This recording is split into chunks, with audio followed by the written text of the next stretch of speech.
It all comes back to chord toe, always. This is mostly what we're going to talk about is navigating on the keyboard, and which is directly tied in with your technique. When you practice your chord toe, you really hammer into your brain and your muscles and your skeleton that this is what your hand looks like, right? You have a nice curves. You know how to move on the keyboard, and you're in contact. We're still working on with you. As soon as you start playing, and as soon as you don't have enough RAM, thinking capacity, to maintain that, your fingers go back to this. But as soon as you think about it, you're perfect, right? So that's what we're trying to maintain, which is normal.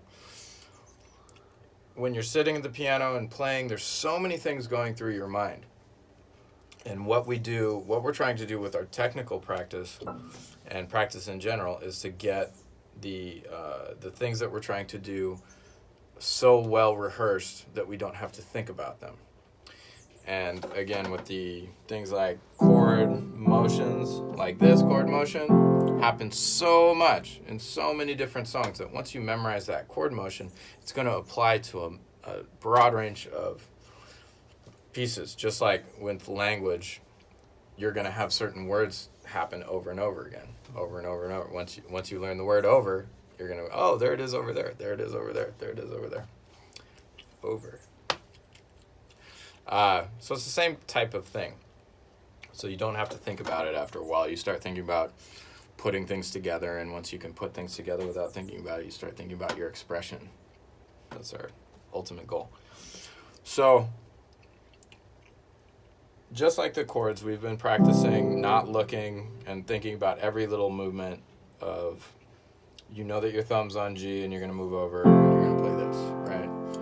Or the big jumps, if you're trying to get your thumb down to C, you know your pinky's on C, so you have to kind of feel it. But the thing that I want you to get in the habit of, or refine into the habit of, is when you do move, start thinking about your 5-finger position, which this is a 5-finger position. This is just what you call it. The chord toe position, 1, 2, 3, 4, 5. 5 fingers in sequence. 5 consecutive fingers. 5-finger position. So that way we can think about proportion. So in other words, if I move to that position from G to the C, if I go like this, I know that all my fingers are right next to each other, right? And in this way, even if it's all white keys, I know I'm going to know where my black keys are, so I can move to that black key if I need to, or if I need to move to this black key, or this one, or, whichever way I want to do it. This is just spatial awareness of the keyboard. And in the beginning, it seems like it takes forever when you're doing these transitions, but number one, it really doesn't. It takes a little bit longer to stop and think about it without looking. It takes less time doing that no matter what than it does to look and then try to find your place again on the page every time. And we're developing a technique, so that technique is logically going to get faster and faster. And again, this is what I have done for years and years and years.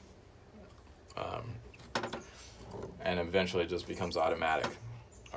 So we're going to transfer that concept that we have been doing in the left hand that's been working really well for you. We're going to transfer that to the right hand, which seems like it should be different because it's melodies instead of chords, but it's not different at all. Everything can be thought of as a chord toe exercise. So if we take this melody, for example, which let's play this whole song up an octave, by the way, so it's more lighter, more emotional up there. My first position, if I just play the notes, right, I'm in my chord toe position, my literal chord toe position, right? So if I'm here and I'm aware of that, I know that no matter what the melody throws at me of these notes, I know where they are. So if it's a G, I know it's my pinky. If it's a D, I know it's my second finger. So it's all well and good, but then the next one is up here. So I just want to go through that transition. In my brain, what I'm thinking, and what you should be thinking, is once you finish the first phrase, the next note is a G, which you know your pinky's on that G, ideally. And then, so you got to get your thumb to where your pinky is. So don't just flop. Your brain just wants to do this. And by the way, your brain thinks that's like in Texas. It's like your brain thinks the notes are so far away, even though it knows better. It's like your different halves of your brain are fighting with each other. One side knows the truth. But so I'm just going to transition. Now, the important part of this transition, this is okay, getting your thumb to your pinky. But then what you need to do is snap to that toe position, which means I have one finger on each note, right? So I'm going from this C, and I'm not going to move my whole hand. That's a different technique we'll get to later. But we're just really double checking that this is happening. It's inchworm. But also I know that I need my B to be flat. So if I can do this and automatically get to that B flat, that would be great. But still notice that I haven't forgotten about these fingers. Even though the fourth and finger are not going to be active at all, it's part of the concept. It's part of the structure, just moving from here to here. Right. So I'm not just thinking, just these notes, because then most of the time my fingers will do something stupid.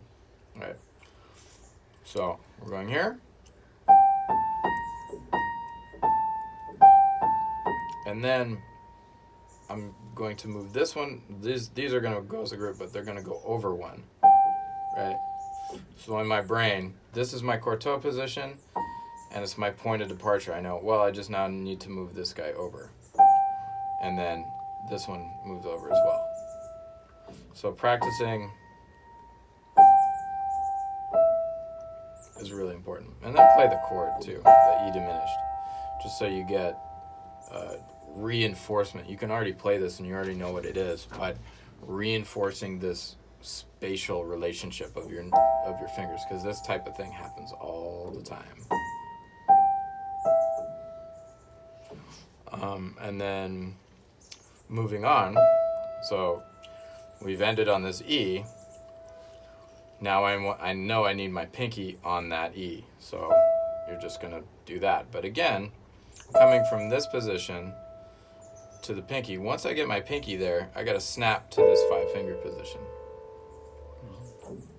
So I'm not just going whatever, this is not good. Yeah.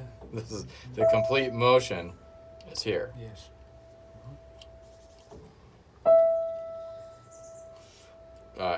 And again, watch how my fingers move.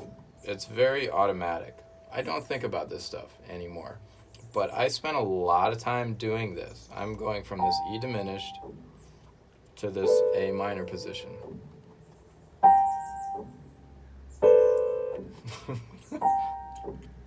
This is my 20s. This is what I did in my 20s. So now we're here. And then it's a cortot exercise.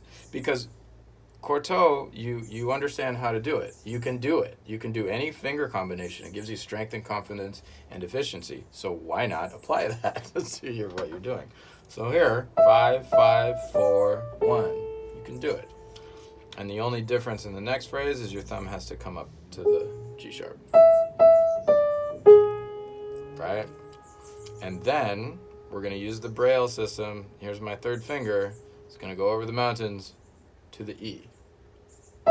And if I'm in my position, right, I'm back to that first cortot position. Over the mountain to the E. My hand snaps to position. And then I know that G is where my pinky is. And then I don't know what happens. And then I can reach this octave. And again, watch what happens. I'm reaching.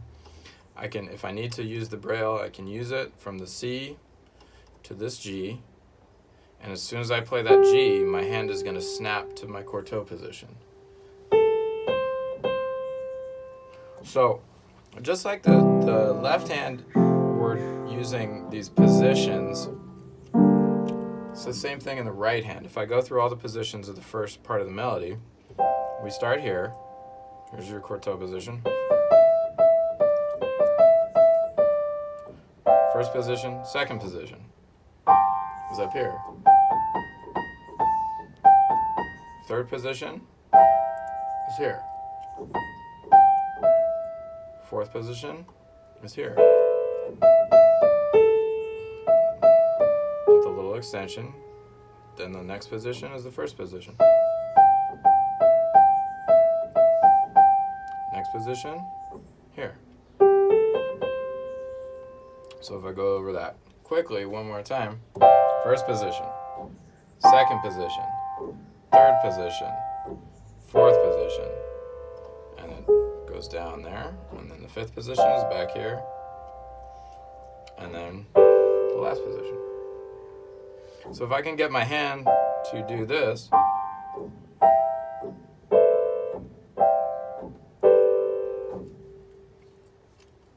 that's really what's going on. But not just moving, but using, using your little inchworms.